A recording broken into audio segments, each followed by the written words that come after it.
Okay, and first I'm going to say thank you very much to everyone. A warm welcome to all of you, and thank you for joining us for this interactive workshop with the title of AI with Awareness, Learn, Play, and Transform, which is going to be conducted by Begoña Arenas.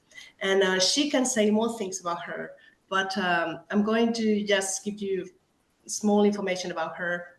She's a senior project coordinator at Innovation Training Center, ITC, an associate professor at UNIR, which is the International University of La Rioja. She's a CEO of her own company, which is called Innopares, and is located in Mijas, Costa, Spain. And she's also a collaborator at ITC, consulting in Parkbit, Palma, Mallorca, in Spain. And she's also manager of the quality office of the Unicoast University Alliance. So, Begoña, thank you very much for having accepted this invitation. Begoña will introduce and test a prototype of an educational escape room and also a micro-credential course on the ethical use of AI in education. So through this workshop, which is not only designed to explore how artificial intelligence is transforming education, but also to encourage thoughtful reflection on its ethical implications and the responsible use of AI in our learning environment. So I have to say three things before we start, Begoña. This workshop is part of the ongoing work developed within the framework of an European project, which is called Charlie, which means challenging bias in big data use for AI and machine learning. And I'm going to share you also the link here through the chat to their website. And they very shortly, the results are not yet uploaded, but they will be very short because the project has been finished I think this month or the next month, right? So hopefully by next week, it's finishing. Hopefully by next week we will have main results. Hopefully, I'm really expecting. It's also a technical thing, but I hope the technicians make it to have it ready by the end of next week. Okay, so very soon you're going to find the results of the whole project, which it has been very intense, I could say, and very interesting. But you've been doing, you and all your team, of course, you've been doing a great job on that topic. And well, this is also an action from another project called ASPAI, and some of you are participating in this project. ASPAI means a shared path to AI literacy in education.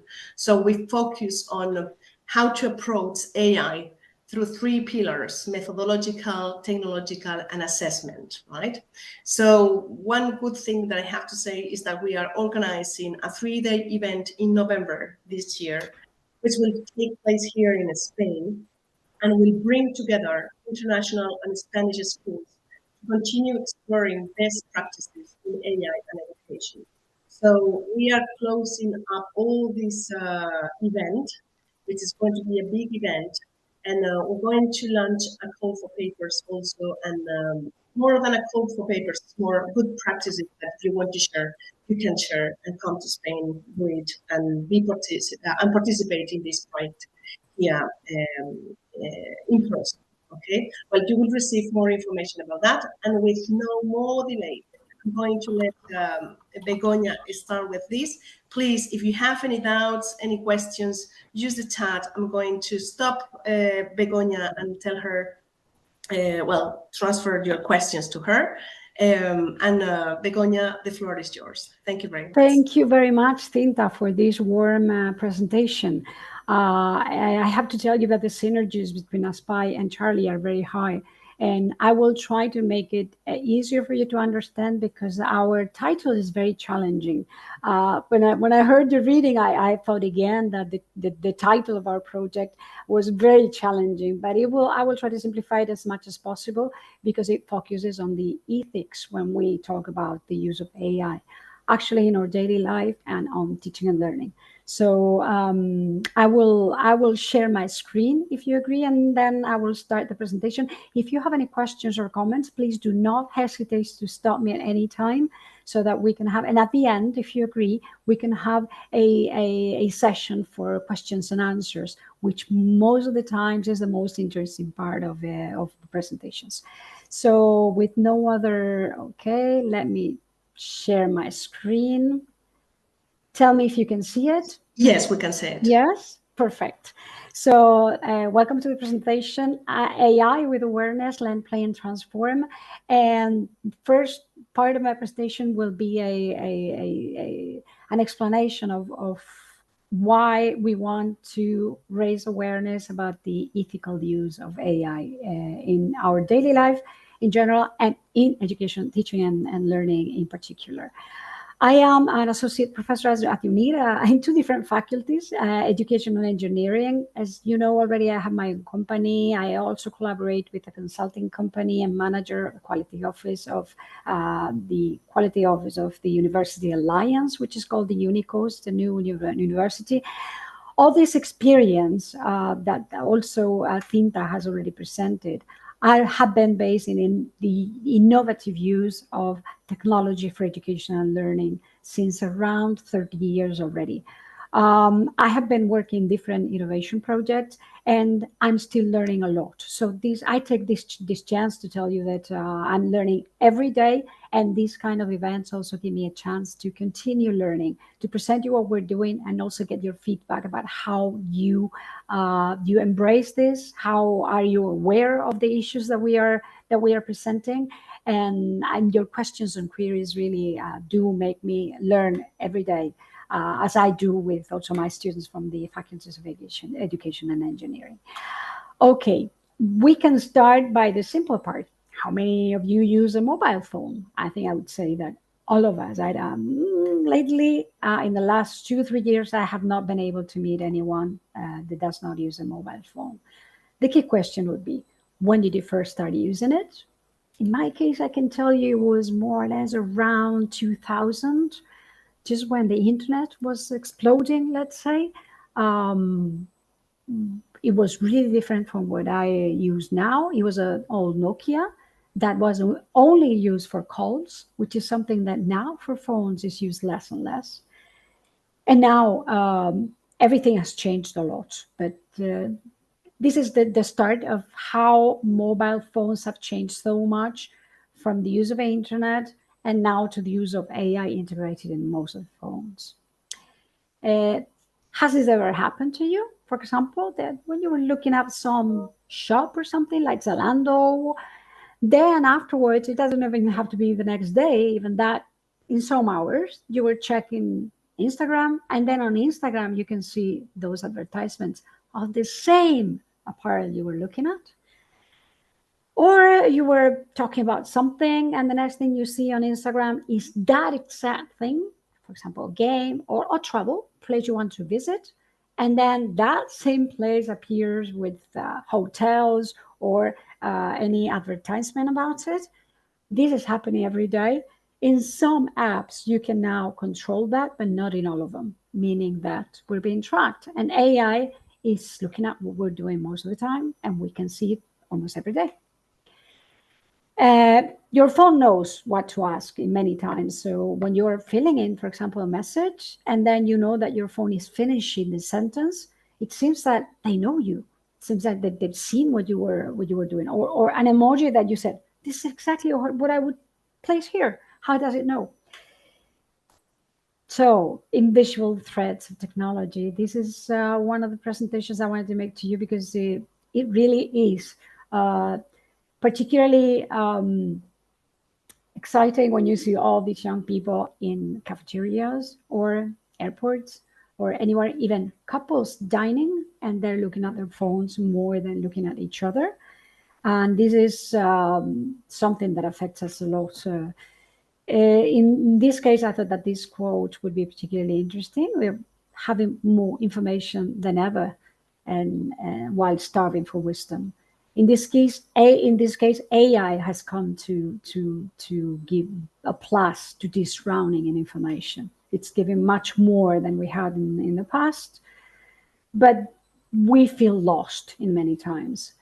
I cannot go on without just sharing with you what the Encyclopedia Britannica says about AI. So, the ability of a computer or a robot controlled by a computer to do what we normally do.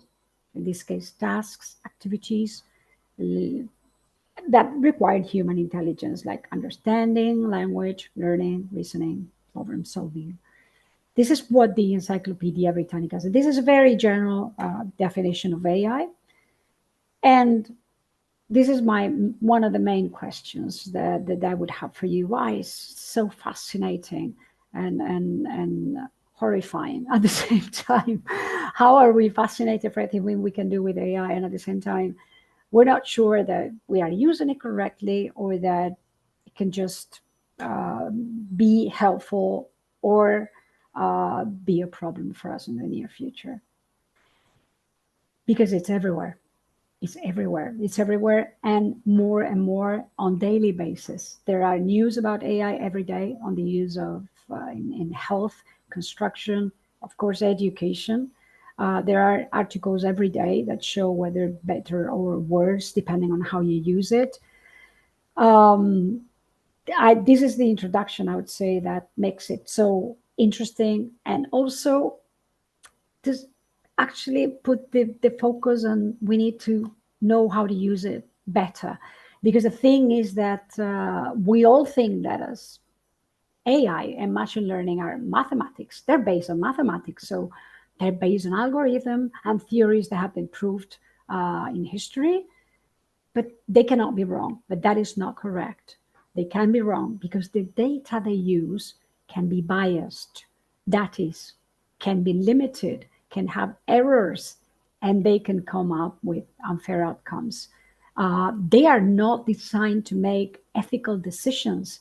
We make ethical decisions when we introduce data in all these machine learning systems and also design all the algorithms. So data selection, labels, developers, algorithms, they all produce biases. Data selection and the representation of groups, labels, historical changes in the decision process, lack of domain of the knowledge. Think of the developers don't have to know everything about the algorithm they're developing, so they might be mistaken, or the model may not be complex enough.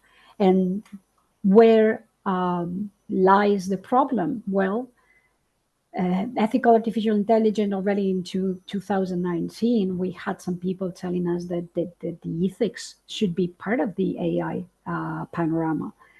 And regarding the history of this, so when bias and ethics in AI started to be a problem and started to be in public domain, this is the story. There was one prominent researcher, one woman prominent researcher in Google back in 2020 that started raising concern about bias in AI models. They found that AI models, all of them were showing biases against minorities and disadvantaged groups.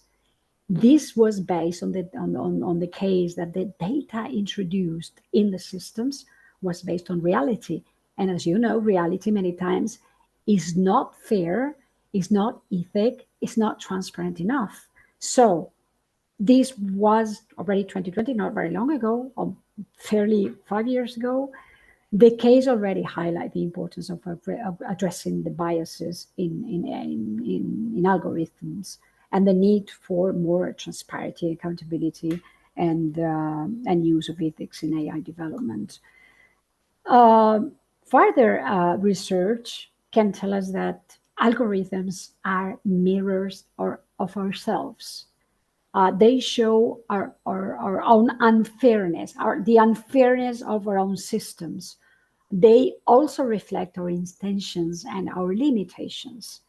This is based on further research about the issue so that you can understand where it comes from. So there are different factors resulting into biases. And I'm going to show you an example, a very simple example.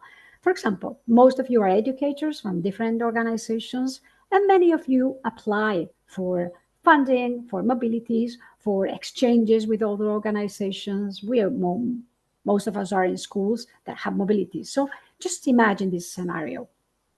We are submitting ourselves as staff and maybe our students to do some exchanges with other schools, and we introduce our data in a system that has been mainly fed with data from students and teachers that come from Sweden, Finland, Denmark, and Norway. Only just because availability of data. This is the most data they had, and they have fed the system with this data. And then we apply from other countries. Could be Spain, could be Greece, could be France, could be Italy, could be other countries. But the data they're using to make decisions about whether the mobility is being accepted or less is based on data from other countries. So the data they have introduced about the data of the students, or for example, the data of the schools, or even the story and of the staff, of the teachers, might not be useful or might not be interpreted the correct way because they're using data from other countries. What consequences could that have? Our application is not accepted, while applications from the countries where the system was fed are directly accepted. This can happen. I'm not saying that it is happening, but it could happen. This is an example. Also, for example, with university applications, just imagine with human resources, how can that apply to a company? If they may use AI to recruit and select candidates, imagine that they are not wide enough, they're not transparent enough. Just imagine that they're only using candidates from certain times or certain genders or certain ages, for example. It can be really unfair that they select people from certain circumstances and not others.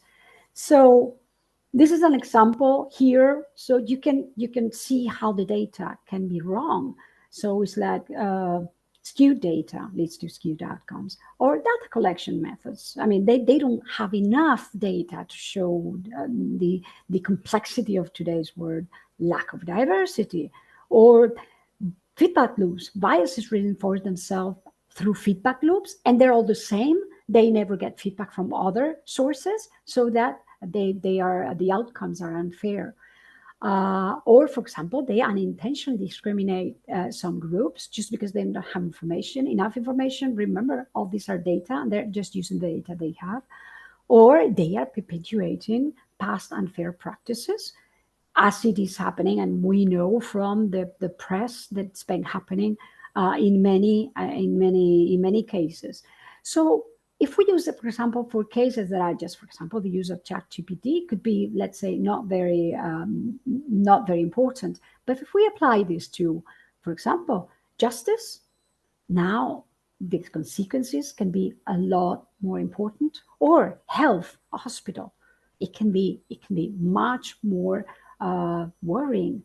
It can be, the ethical consequences can be much higher.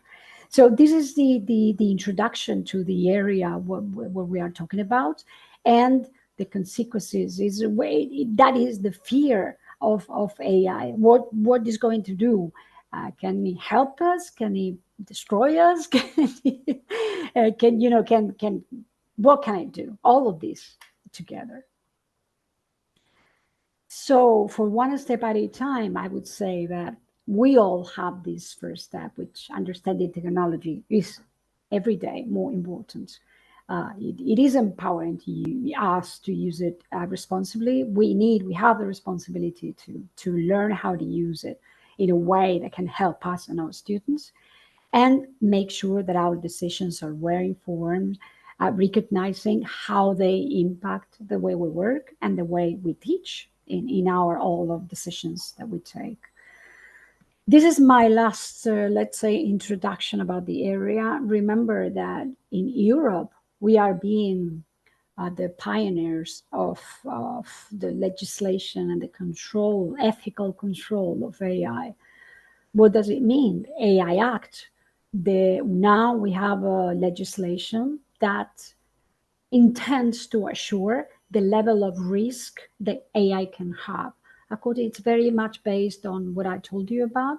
The risk is much more if it concerns areas that are more important, like health,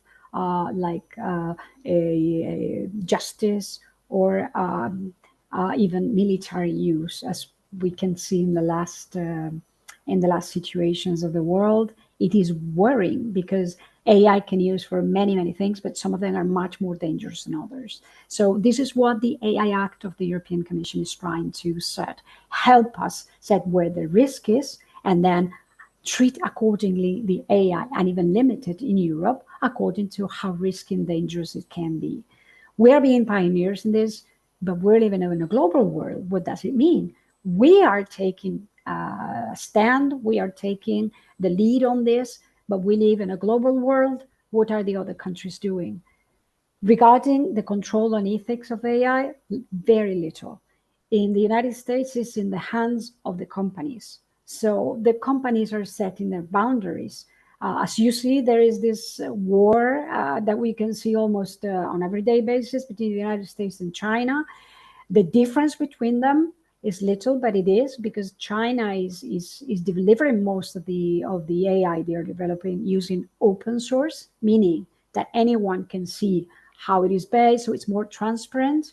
But again, it's not transparent enough because they're not respecting their privacy. They don't have privacy or copyright issues because that legislation does not apply in China. Same as in the United States, they apply for their own legislation, but their AI is available everywhere. So who is really treating and dealing with this issue in, let's say, in a more wide and global way? Europe is. But as we are living in a global world, the danger is there because not all the AI we are using is based in Europe. So if you use European-based AI, we know it will be under control, it will follow specific rules, and it will respect privacy, it will be transparent, it will have certain regulations following European legislation. If it's from anywhere else in the world, it doesn't have to. So this is why there is a need to make sure that we know what we're using. And this was actually the intention of of our project, Charlie. It is an Erasmus project. I'm sure you've all heard about it, Erasmus, about the student mobility. But Erasmus is also financing, as in this case, it is financing cooperation partnerships. In this case, it is cooperation partnership in higher education. So is this for universities? No, because we are not only focusing on university education, we are transversal, and we are also trying to raise awareness among teachers from all education levels, also adult educators, and even for young people. So I will present you now what we've done. Our implementation period is ending very shortly. 29th of June is the final date that we have to implement our activities. We're almost done, 30 months. And this is one of the first LAMSUM projects that was approved in Spain. So let's say we've also been innovating because the way that we were funded was different. So it's not a too big partnership. It was composed by two partners from Spain, the University of the Balearic Islands Innovation Training Center, the company I'm cooperating with. It also had a tech company from Portugal, ISQ, also Helix Connect, Aarhus University, also the University of Finland. I apologize, it's not here, but you can see it signed as a country. And we also cooperate with associate partners from Greece. Our motto, what did we intend to do from the beginning? Promote critical, ethical education and training to challenge biases. The more information we have about how AI works and the dangers it may have, the better for us. So as to face the negative impacts it may have and unfair outcomes, or at least be aware of them and also use them in the way that we can use them in our classes, in our teaching, in our learning, even our personal learning, the correct way. So The idea was to ensure that we can trust where AI is embedded. We want to produce the competitive advantage of the trustworthy AI that Europe is developing, that we are promoting this ethical approach to the development of AI at all levels, and human aligned technology within the Education Action Plan. This is, let's say, at the European Commission intention. But our objectives are much more human, in the sense that we want to develop online learning, enhance ethical competencies, equip educators from all levels with digital tools to better understand the ethical implications of the use of artificial intelligence, also foster regional synergies and raise societal awareness. So this is what we were intended from the beginning, and this is our target. So initially it was higher education, adult education, and education of young people in general. Higher education, and you will see how we have been facing these different target groups. And sometimes you may understand why these target groups and not others, because we could not focus only on higher education. It wouldn't be fair that we only focus on those. So we have developed different EQ, European qualifications framework levels. So even from level 2, which is a very basic 12 years to 18 years old. Also adult education, this is more EQF4. So professional, even continuing professional education, also embedding this, and higher education, which is EQF6. So we've been dealing with this issue, ethics, and awareness about the use of artificial intelligence, bearing in mind the different levels of the learners that we were addressing to. So we were doing this in taking care of the different situations of the learners, and why for 12 to 18-year-olders. We consider one of the most important targets that we are addressing because of these key areas, because online safety, because promoting critical thinking that we are seeing every day, that the critical thinking is lacking or is shrinking, or is even in many cases not even there. They're not aware of the importance of privacy, aware of the importance of respect from others and empathy, also in the use of technology and in general, and in particular of artificial intelligence, and the consequences of the actions that not only they are taking, but that others are taking. So responsibility. This is why all these values and reasons are embedded in the learning that we are developing. And for example, we want to prevent things that we hear every day in the news, like cyberbullying and respect for others, and when we can share information and when you can't. This is something that is also embedded in the learning in different ways that we are providing. So what is the methodology we have used in the project? We have used the work package related methodology.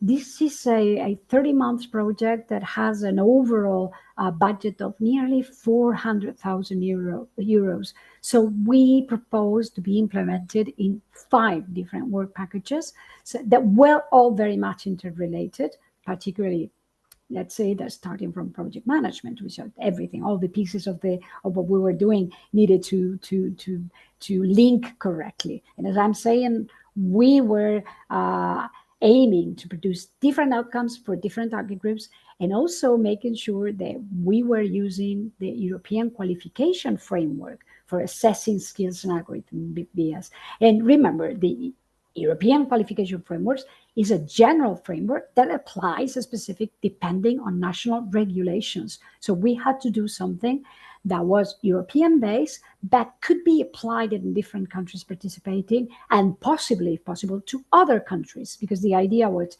if it's EQF based, should be adaptable to any of the contexts of our countries. So this was work package 2, competency matrices for all the learning tools that we wanted to develop.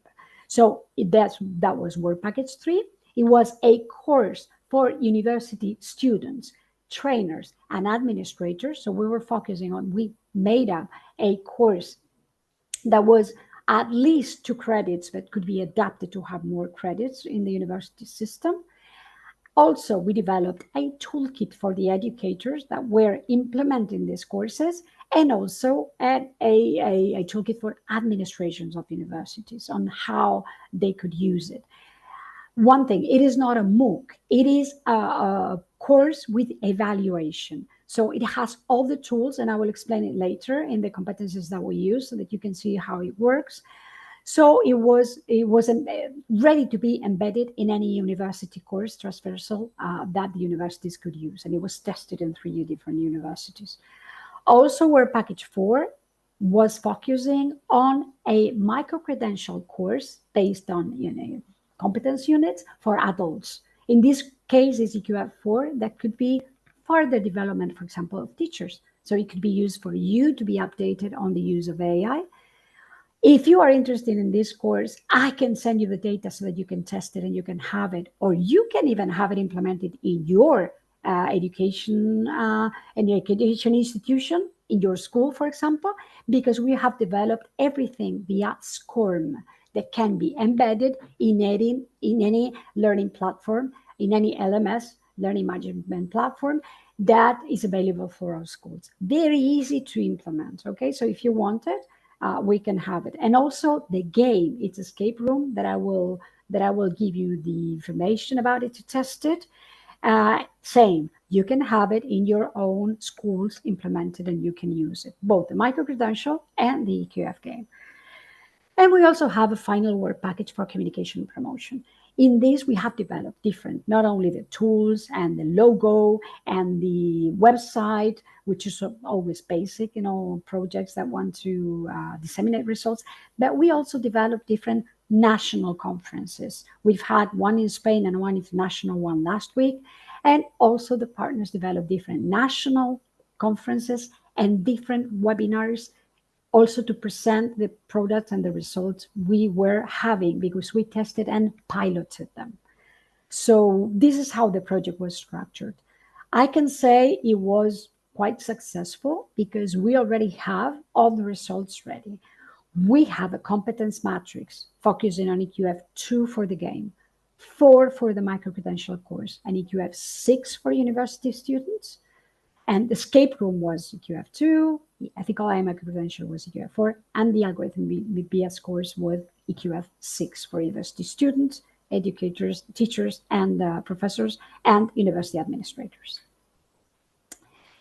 Okay, regarding the course that we have developed for university students, these are the parts where it's based. And this is why I made this scheme presentation, so that you could see that it has an evaluation. It does not only present information. The information presented regarding AI ethics, privacy and convenience, algorithms and their limitations, and data fairness and biases. All of them are related, and they include links, many links to make it as practical as possible. But then, and we have developed lots of visuals so as to make it not too based on theory, but also very visual with videos and different tools that the university students can use, and also professors. And finally, this is implemented via practical applications of the AI concepts, via case studies and projects. So we presented them case studies, and we were asking them for specific assignments to finalize the course. It was tested very successfully in the University of the Balearic Islands, in the University of Aarhus in Denmark, and in the University of Vasa, Vamp in Finland. The next one is the EQF micro-credential for adults. Remember, this is something that can be applied for educators like you, like most of the participants we have today. Then we will share with you in the questions and answers some information about your profiles, and if you think they are suitable for you, we can make them available. They're based on 5 different competence units. The first one in algorithm bias, understanding what they are, then non-maleficence, ensuring that they do not cause harm, responsibility, holding the developers accountable for their developments, transparency, promoting openness and clarity, and then human rights and equity, making sure all the information included respect the principle of human rights and equity. This is the micro-credential that is available under SCORM and that you can not only follow, but also implement in your different, if you want to ask to give it to you for a professional continuing development course, we can do it. So it's ready to be used. Just write us and we will send you, or it will be available on our website that Cinta already shared in short. And regarding the serious game, this is what I'm going to give you more information about because it's it's a fun way to learn. It's escape room. It's a serious game. This is how the game looks. I will send you the links afterwards. You have to include a password and a login and a password. That I will give it to you. And of course, we will include it in the chat and you can use it for 5-10 minutes and then we can start the questions and answers. This is the Charlie House. It is based on 4 rooms: introduction to AI, basic biases, what they are, how can we identify and address them, and global impacts about them. It's 4 rooms. How do the rooms look? Like this, different colors. So the rooms are based on different colors. They have they have optional challenges and mandatory challenges. They have to. So the optional challenges they don't have to follow if they don't want, but they have 2 mandatory challenges in each room in order to pass to the next one. And the most innovative part of Charlie, you cannot select an avatar. The avatar is automatic. So you can be a woman that comes from China, or you can be a man from the Middle East. And these applies the different points to different profiles of the avatars, meaning that you won't get the same points if you have a profile or another. But students don't know until the very end. You can explain it to them, but you cannot choose the avatar and your points will not be based on your responses. It will be based on the correct features of the avatars that you are given. And this is automatic, and you cannot say anything about this. The idea is that they understand the implications of AI. AI is a machine, and it takes some consequences to this, so that they need to understand that the biases are everywhere. And this is a game that uses biases to select the characters. I mean, it's automatic, you never know. And the point system is based on things that you cannot control. So the idea is that they play, and in the end, you can come up with a very interesting conversation about what is fair and what isn't, what is justice and what isn't, and what AI can do about that. And we can do, of course, by using AI. So these are the access data to the game. I will stop sharing in short, and I will pass you all the information about this so that you can use it yourself for 5-10 minutes, and then we can go on the questions and answers. The only thing I want to share with you before I give you this link and the username and password for Charlie is that I need you to fill in, if possible, an evaluation questionnaire about this session and about what you think. Of course, only once you have finished. I will send it before I leave the room, but I will really appreciate if you include me your comments, because that I learn from all your comments, not only from the questions and answers. So anyway, I'm going to stop sharing now so that I can send you all the URL, which is I will include in the chat if you agree. Tell me if you receive it. Right now, this is in the chat, and I will send you the login and passwords that you will need. Okay, so you can take now 5 minutes if you want to take a look to how the game looks and start playing if you want. One thing, I will give you here also my data. If you want, so that you have it also, we can send it via you can have my email here, just in case you want in advance the SCORM files of I have shared with you, both the micro-credential course and the Charlie game. So just to tell you, it is for free, is it available, and is it in SCORM, easy to transport to your systems.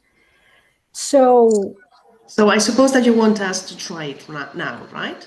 Yeah, if This you is what we want. are. Only if you want, okay? This is Yes, no, just why a, not? Or I don't know if you want to like share your screen again while we can see, or oh, if that's a good you want idea. us to do it individually. I can also share my screen. We can do that while you do it. So I suggest, please, you do it yourself, and I will also do it and share my screen Yes, that I so think that that's going to we be can easier. do both things. This is a very good idea. Okay, wait, because I'm taking the, it doesn't let me copy. Wait, okay. And I'm going to start. Okay, I'm starting the session. Okay, I can share my screen now if you agree. Yes, Let's please. see. I can share my screen.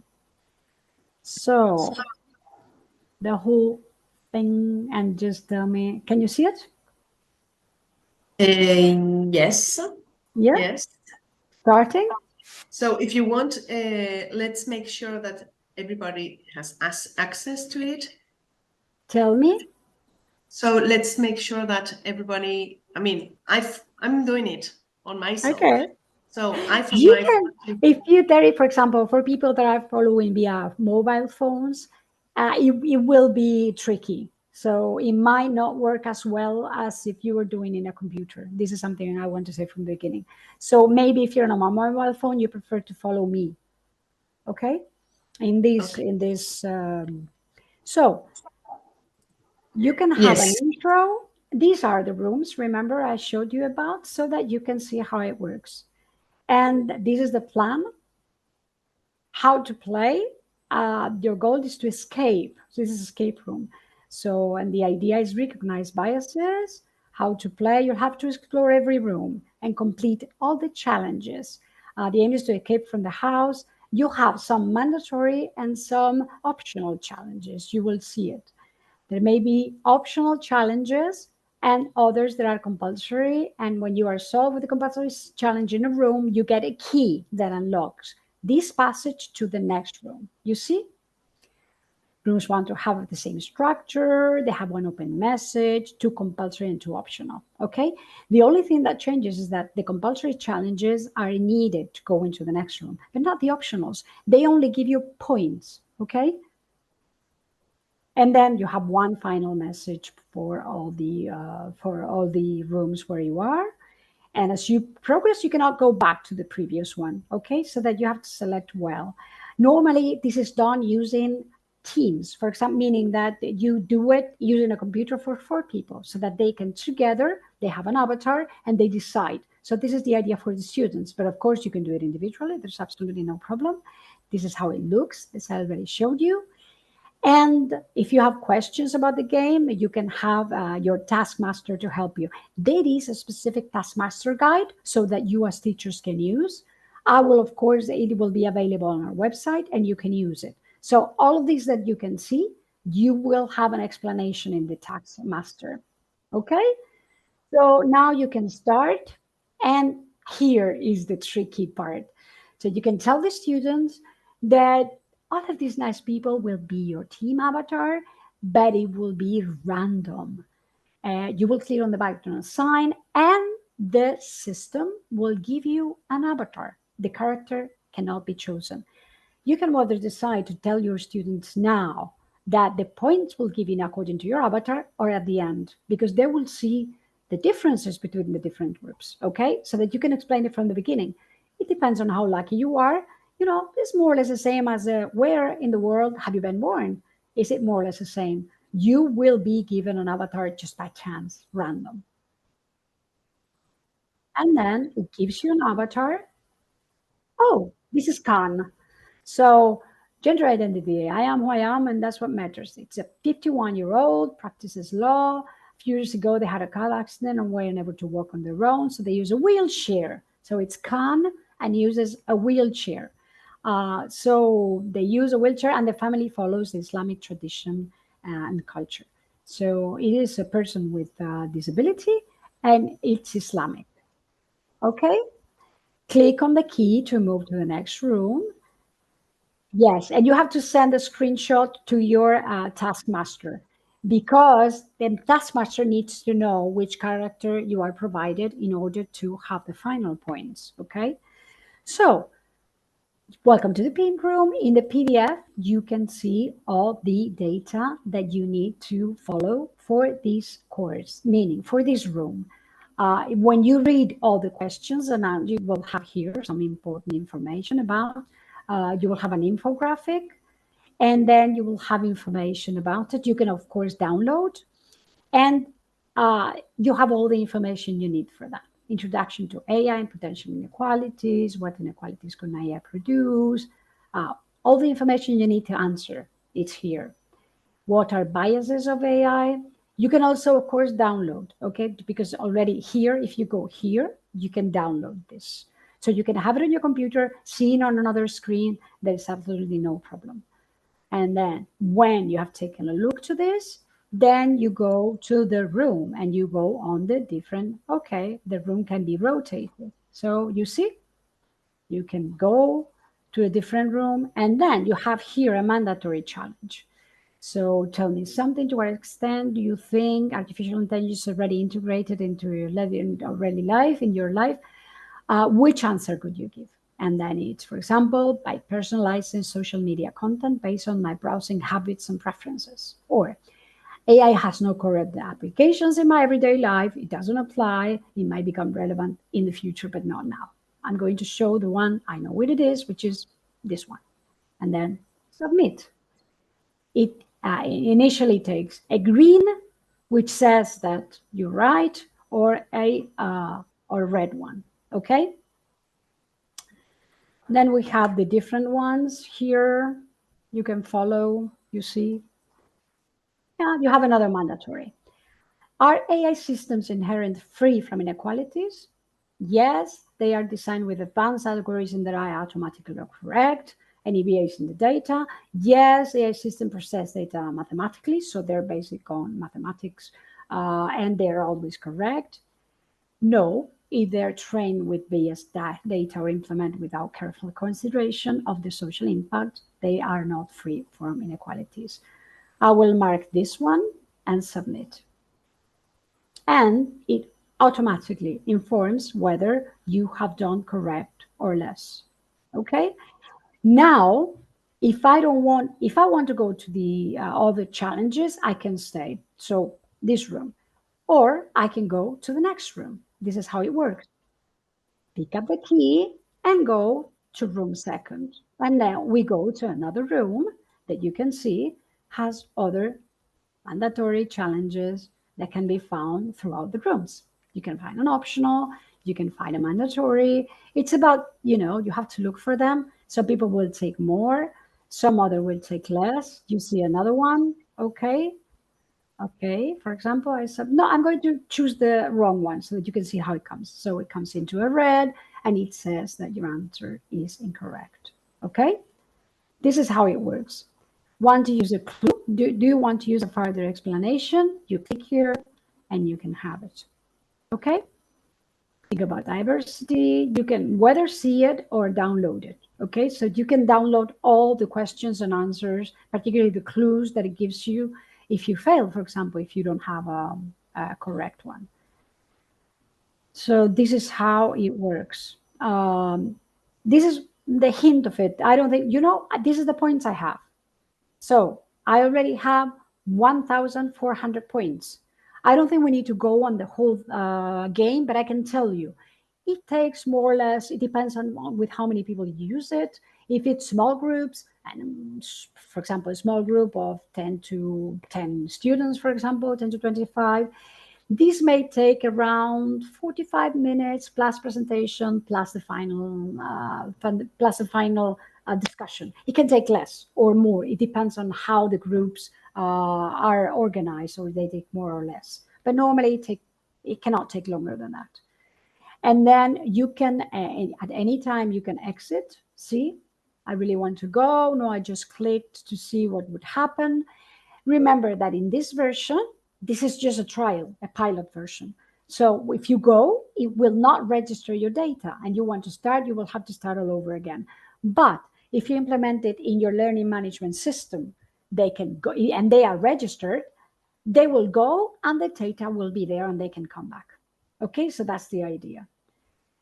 The most interesting part of these, I would say, is actually the debate. When I've tested with students and with teachers, because I've tested with both, the most interesting part of the game is the further talk and chat about how unfair the system or the game is, because it gives points not to whether you have replied correctly, but depending on who you are.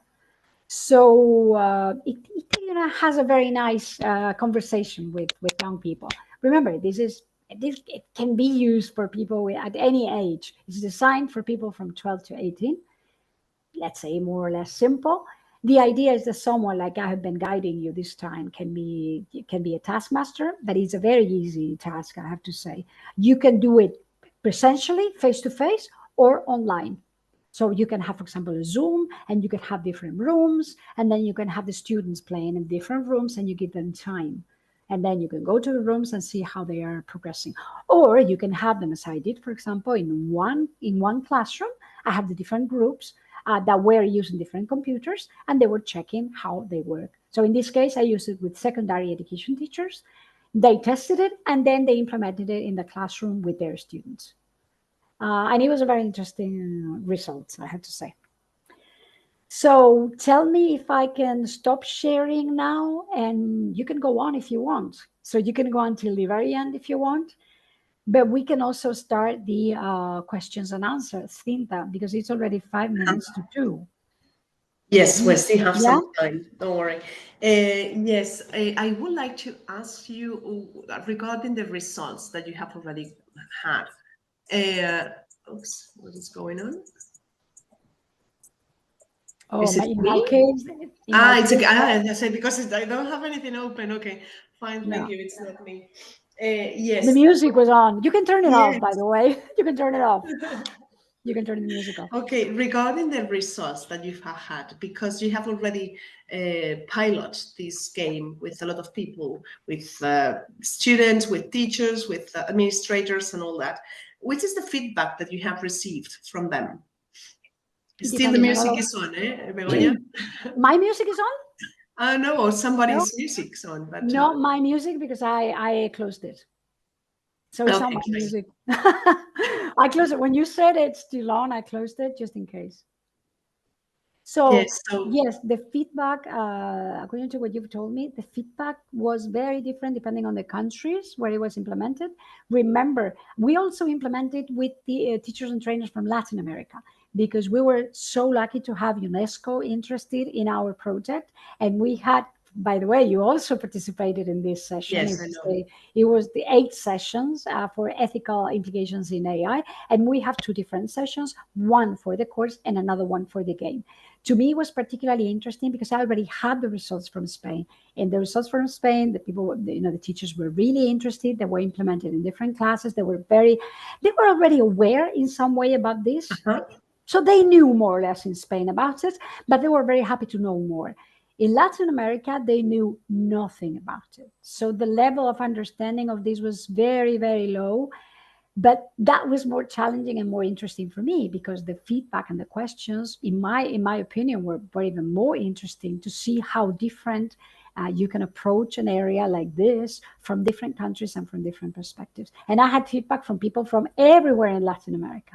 So from Argentina to Ecuador, Venezuela, Colombia, Mexico, and I'm still El Salvador, and I'm still receiving some feedback from them because they're connecting me via LinkedIn and via messages because that's. Yes. Mhm. So very interesting. All the interest raised was very high everywhere, but the level of awareness depended. So the baseline level of awareness was very different from Spain, also from Denmark, and from Finland was very different. Also from Romania, we implemented in Romania.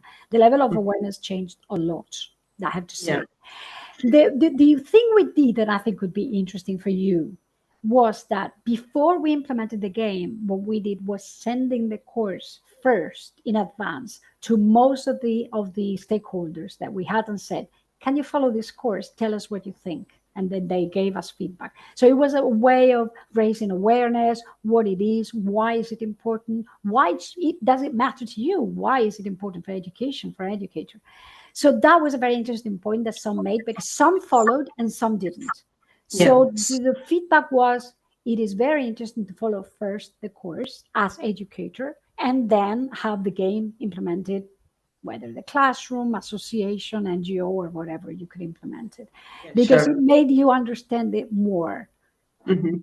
and also lead the debate in a more, I don't say more complete way, in a more understanding way, because you already Mhm. know more about it. That's So just, you said it before. That's the most important part. I mean, the game, it's important because they're going to go through some stages and some again, rules, the yeah. music is Still, no, but still, I no, I'm not hearing it. I'm not hearing it anymore. okay, it doesn't matter. But the most important thing is that reflection. So first the teacher has to try it, and then the students have to. And you can also, and you can do it through per work or a whole group. I mean, there are Yeah. many options that you can There use are many options. What to we have developed is a very, they're quite long, so I have to apologize for that. But the Taskmaster guides are for the people that wants to guide the game to understand it well, whether they're doing it face to face or online.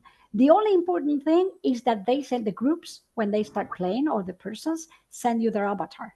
Because then, when you have these interesting insights and reflection at the end, they can see, oh, but I am a person with disability and I'm Islamic. Then you have double, let's say, punishment. And yeah. then, well, why? But, well, that's how the world, remember, just in terms of mobility, you are punished by the society in terms of blah, blah, blah. And then say how unfair things can be, and AI will replicate them. Yes, that's This all the is how bias the I'm exactly talking the best about. way Yeah. to better understand it. And I have to say that the feedback and the discussions were really interesting with young people, particularly. Some of them have this fairness. Everything has to be fair in the in the teenage development.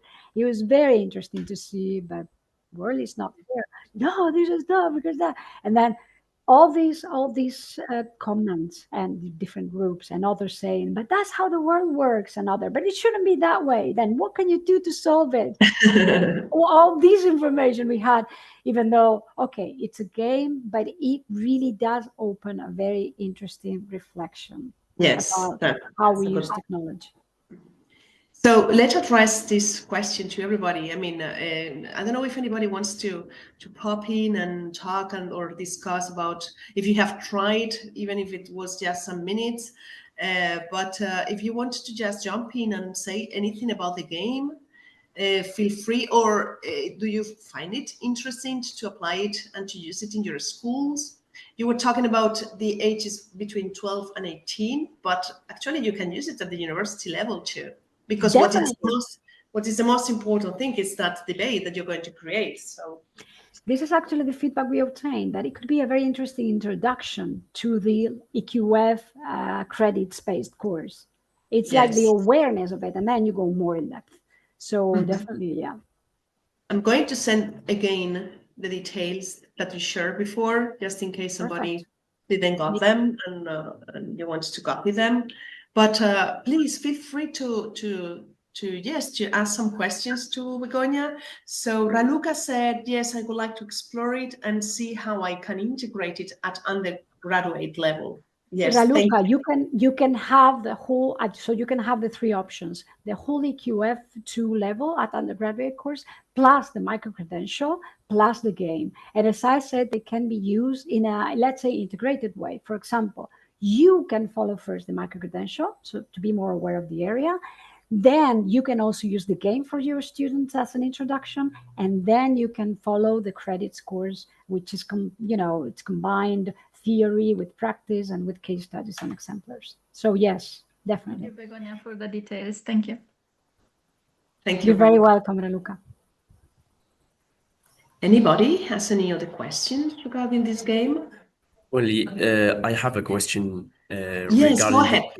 the ethical It's an ethical question. So, first of all, I'd like to sincerely thank Dr. Cinta Gallant, my supervisor, for inviting me and also extend my gratitude to Begonia for such an inspiring and thought-provoking presentation workshop. It's been truly enriching to reflect on how critical awareness and should be integrated into the design and use of AI. So, building on what's being discussed, I'd like to raise an ethical question that I find particularly complex. When addressing algorithmic bias, we often rely on fairness metrics such as demographic parity, equal opportunity, or others. Yet, each of these metrics reflects different ethical trade-offs, and none is neutral. So my question is, which of these fairness metrics can be considered the most ethically sound, especially when the outcomes um, impact vulnerable or historically Populations. marginalized communities? And even more importantly, who gets to decide which metrics should be applied? Developers or ethic boards, affected communities, or someone else? Thank you. Tinta, do you want me to go on with the initial feedback? Yes, please. Mhm. Yeah, the initial feedback I could give you is that the AI Act, I mean, in Europe, we're lucky because we have a complete regulation about to better understand how all these areas apply to an ethical AI. Who has to do it? Actually, it depends on the company that wants to develop the AI. But it is very clear that there has to be a responsibility hold. So I would say coordinator of the AI plus technicians, plus specific regular meetings about this. The good thing in Europe, this is where I insist on this, we have it all. We have it all very well detailed on how it affects privacy, on how it affects equal rights, and how it affects. So all the things to consider are there. How you have to implement it is now your responsibility, the responsibility of the company that has to implement it. So in this case, I can say is that many times they say that in Europe we are regulating too much and we are putting doors to the countryside, something like that, or we are shooting our food because we are including all this. It can be understandable that they say this because they want complete freedom to develop AI. But the thing is that all these ethical considerations need to be taken into account. And in Europe, it's not only they have to be taken into account, but they have to be taken into account. So for that, I tell you, we have a very, very complete regulation about it. In my opinion, we're lucky because even though we're limiting, we're setting boundaries to something that needs to be regulated. But in the other case, of course, teams are those, and the AI developer teams are those that need to take responsibility on this, and they need to decide how, when, and in which parts of the teams need to lie that. But responsibility is absolutely mandatory. Yes, I totally agree. I think you've expressed that in a very, very clear way. And we are lucky to have that regulations. Yes, anybody wants to? Yes, Ayub, do you want to add Yeah, anything? yeah, that leads to another question, to be honest. To what extent should algorithms be allowed to use proxies like zip code or browsing history that may correlate with race, gender, or class? I think the data needs to be tested. Definitely. You need to incorporate data from different sources, testing it. This is something when I'm investigating, I say, how do I make sure this is fair enough? Use it, test it, use all the Yeah, sources you have. The yeah, thing exactly. about Yeah. it's like saying similar for research. I mean, how can it be complete? You have to use it, you have to test it, you have to see literature, you have to be very updated on what you do. And then the team that you're working with need to talk about it. This is something that it cannot be like in ethics in research. This is something that many times is like, yeah, no, it is really important, something you need to take into consideration, particularly with the use of AI. So it is something that, every day we have more information. Now, just imagine 2 years ago, the information we had about this. And now the information we have about it regarding research and information is so much more. Now we know, if we want, we have much more information about everything. So this is the case. You need to test it. You need to enrich it. You need to read. You need to upgrade yourself and update yourself. This is something that needs to be done. And now the good thing, again, I'm insisting on this, I might be, but we have a regulation in Europe just to follow and learn. Thank you. Learn from experience. There are a lot of experience that we can learn from. Thank you, Begoña. Thank you, Ayub, for your questions. Yes, thank you very much. So, yes, we have here, may I ask Cristina, no? Cristina Cuna Perez. Yeah. May I ask, have you encountered any difficulties using this tool within a specific subject area? I ask because I understand that AI tools are more commonly associated with technology-related courses. However, I believe it's just as valuable to integrate them into other disciplines, especially when you don't have clear educational purpose and guidance. I had this conversation with a group of teachers, secondary education teachers from different subjects. So in the group where I presented this so that they could implement it in their classes, there were teachers from all the disciplines: history, language, technology, physical education. All of them were there. English. So the English said, I would like the English version so that my students you can use it. The literature teacher told me, I can use this because when I want to talk about ethics in the Roman Empire, I can tell them this applies to this and that. And then we had this interesting conversation. This is very transversal. Ethics is really transversal. We cannot think it's just philosophy from old times, something which doesn't apply to us. No, this is something that applies to everyday life, and now more than ever, because we're talking about ethics and use of technology and the use of AI. So it is transversal to everything. And Cristina, in this case, the feedback I got was from all of them. But this applies to all of our subjects, from math to physical education. So it was very interesting for me to hear them talk and tell me about this. This is, to me, I was surprised of the interest, the debate we had, and the final consideration that this could be used transversely in any subject in secondary education, and I go on, even as an introduction to higher education students. Thank you. Thank you very much, Cristina, for your question and your answer, Begoña. Anybody else has any questions regarding this serious game? There was a prior question. So, we like to use this game in the school. Should we use the username and password you listed? You can use that. You can use that anytime you want. There's no problem. We'll have it open until 2-3 more months for sure.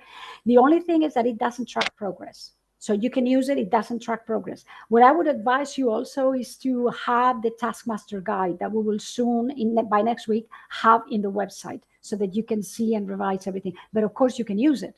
If you want to use it, feel free. There's absolutely no problem. We've been encouraging this. But by the way, if you want to use the SCORM and integrate it in your learning system, whether Moodle or whatever it is, we will have it ready in our website very soon.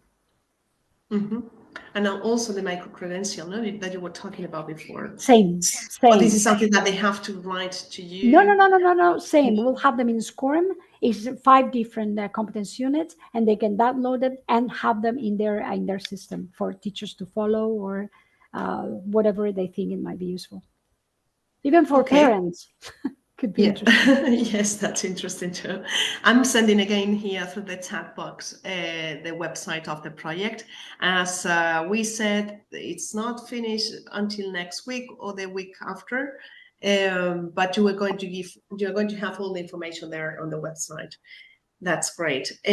Please, any other questions or doubts? We have Begoña here with us, so she can answer anything you want related to this project.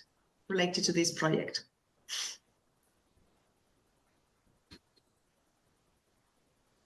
If there's no question, I have a question. What is the point of making to choose the avatar randomly? oh, that was an interesting discussion in the project between the partners. I wanted to make this question, but I forgot. Yeah, the thing was that the idea was as how come that you've been born in Europe? Do you think you're lucky if you're born in Europe? What about if you are born in India? And what about if you are born in Africa, in Ethiopia?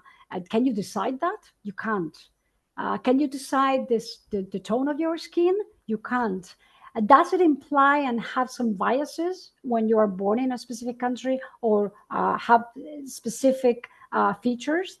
You don't have, or limited, let's say, limited power on that. That was the idea. The world is unfair with some people more than others. And then that's the idea of the system. The system is random, can be more fair or more unfair depending, it's like something you don't control. So that was the idea of that, Ayub. Well, it wasn't that random because I'm Arab and they gave me the guy from the Middle East. So Yeah, but ironically, yeah.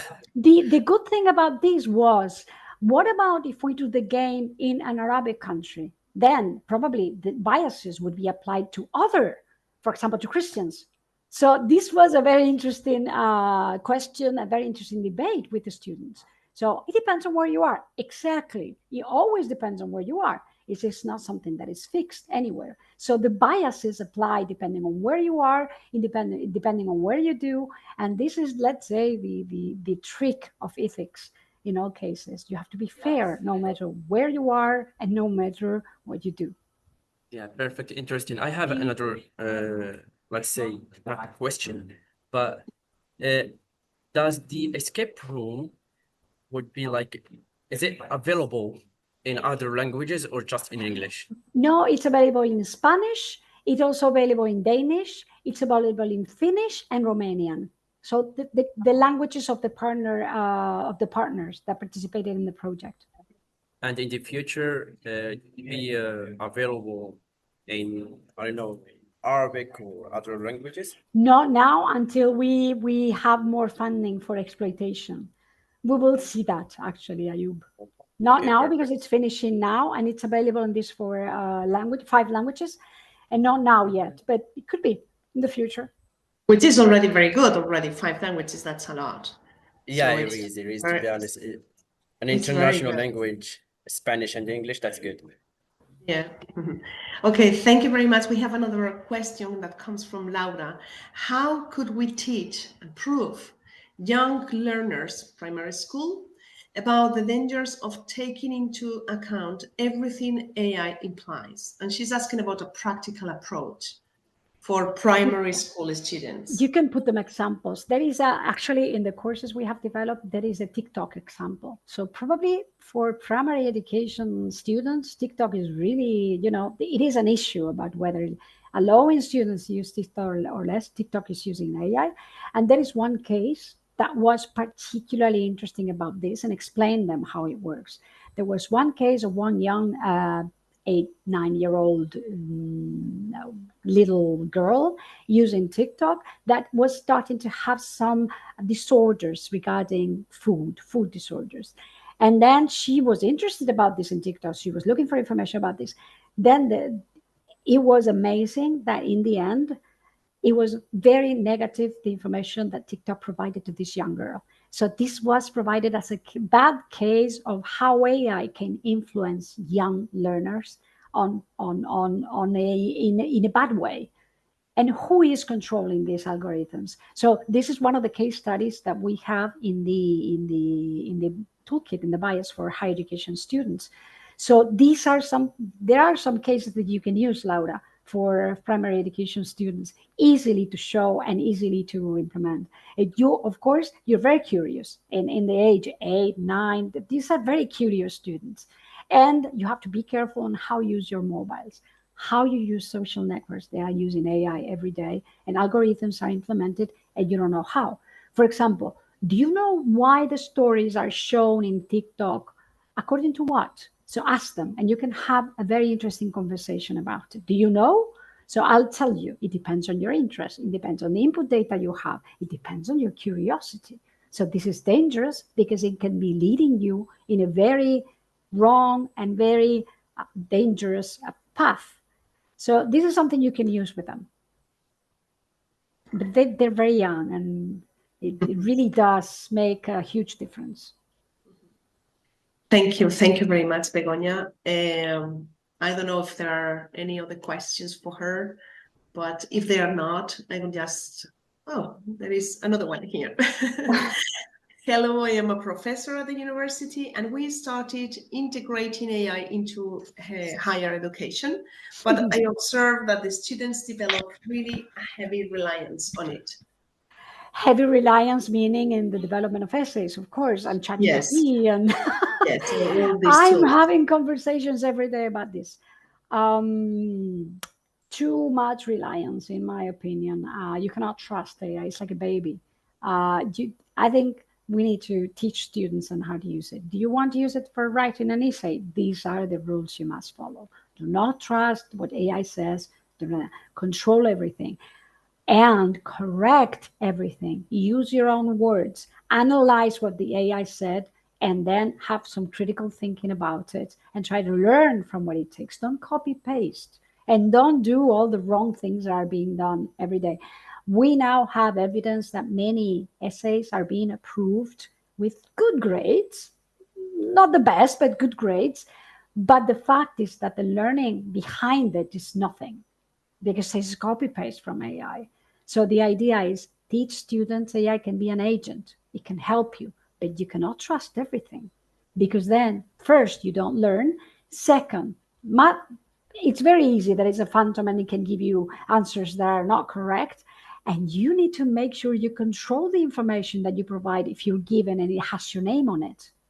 Be careful. This is something we need to, in my opinion, that we need to make sure students understand. It makes your life easier if you use it well. It might be dangerous if you don't. Can I add something to that?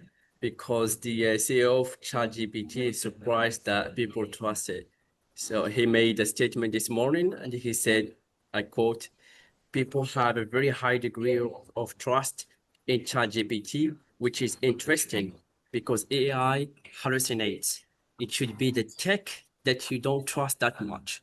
So even the Exactly. CEO of ChatGPT had made this statement this morning about it. Can I'm happy you to hear. I'll check it. Yeah, can you happy to share hear the that. link? Can you share the link through the chat box if this is from a piece of news or something like Yeah, that? of course. Yeah, right now. Thank you, so that everybody can read it Yes, again. it is also a way to take a responsibility on it. ChatGPT and all similar deep learning, I mean, all similar systems are based on AI. They're not, even though those that now are deeply thinking or deeply reasoning are machines. You cannot trust them completely. I mean, that is something that young people need to understand. You need to read everything, and make sure the information included there is understandable, makes sense. And then you have to learn and combine it with other sources to make sure it makes sense. And for example, if you're researching, always ask, send me the link of the research that reframes this or where it comes from. Because you will notice that many times says, I'm not able to provide you with a, so where does this information come from? Okay, this is very important. It makes a lot of sense. Yes, well, we are running out of time, but still we're going to have time to read this question. My main concern regarding teaching students about AI in lower education school is indifference and laziness. I can explain all the potential dangers of AI, and they seem not to take care at all. That's the age they have. I have that at home actually. All that have young children know that they want to use this, or they want to use it. They don't care about the limits, or they don't care about responsibility. They don't want to hear about this. I think the only way to teach them is with stories. This is my experience. You need to tell them stories and then tell them, what do you think about this? and then have them talking about it. It's a way starting to let them start understanding. But I agree, laziness and indifference is what you get from young people who just want to do whatever they want. They don't want to know more about it. But stories are a very good way to start speaking and to start open in this area. This is my opinion. This is something that's shared with the teachers and told me, yeah, sometimes storytelling helps a lot with students. Thank you very much. Well, Begoña, thank you very much for your time, for having explained all this in a very clear way. We leave this workshop with many ideas and obviously with some resources also to use. So we're looking forward to check the website of the project very soon and see all that information so that we can implement it in our schools and in our institutions. And that's all for now. So thank you very much for you, and also for all everybody. Participants that spend this time with us. This is the second workshop that we were doing through also the ASPAI project. We will do more workshops on AI from different perspectives, so that everybody can be engaged and interested in the topic. And again, I'm going to remember that in November, we're going to organize a 3 days event. So why not to count on you to Begoña? I will be following, yes, definitely. And of course, all the members of the ASPAI project, schools and other institutions, and people who will be willing to participate and to share good practices on AI. So thank you very much to all of you. I've sent several times that link with the attendance registration form for the certificate. So, I remember, please, this is the last one. Fill in the evaluation form. This is the link.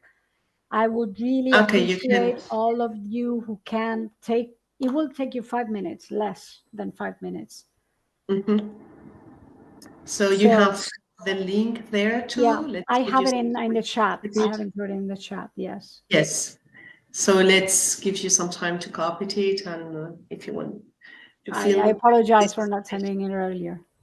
No, but I think you could. I think I saw like a QR or something like that. Yeah, there is a QR code in my presentation, but yes, maybe you didn't have time to, the phone and everything. So, but we have the link there, and I'm sure the participants will fill it out. Thank you very much, and see you very shortly. Okay. See you soon, Tintan. Thank you very much for inviting me. Thank you. You're welcome. Thank you a lot for your time. Bye-bye to everybody. Thank you. See you soon. Bye-bye. Bye.